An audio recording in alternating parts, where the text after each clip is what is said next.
In this tutorial, we will teach you how to design a poster using the halftone effect in Adobe Photoshop. First of all, let's open a new document and make sure that the color mode is set to grayscale. With that done, let's pick up the brush tool and make sure you have a soft brush selected with black color.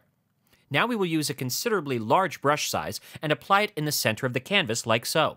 With that done, let's go to the Filter menu, move to Pixelate, and select the Color Halftone option. Over here, we will change the maximum radius to 110 pixels and leave the rest of the options as they are. With that done, you should see the brush changing into a halftone sphere.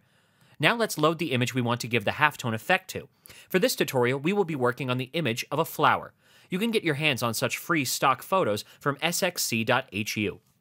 With that done, let's go back to the halftone effect window and drag it over the image layer like so. Now we will press Ctrl-T to rotate the layer a bit and adjust the placement over the background image. Let's change the layer mood to subtract so that we can see what portion of the image will fall within the effect. Now we will adjust the background image so that we can fit in the part we want to include in the effect. Now we will create a new layer below the halftone layer. Fill it with white color and merge both layers. This is just so the halftone layer can fill the entire canvas. Now let's drag the halftone layer below the image layer. With that done, let's select the halftone layer and press Ctrl-A to make a selection of the entire layer, and then press Ctrl-C to copy that selection. Next, we will go to the image layer and click on the Add a Mask button in the right side of the panel below. When the mask layer appears, press the Alt key on your keyboard and click on the mask layer. When the blank canvas appears, press Ctrl-V to paste the halftone layer, and press Ctrl-I to invert it.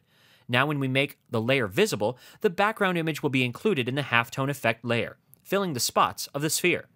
Once this is done, let's remove the extra parts of the halftone image using the eraser tool. The image is a bit scattered right now, so let's remove a bit from the edges, forming a rough circle. With that done, we will move the image to an A4 size document for our poster. Now let's move on to the text.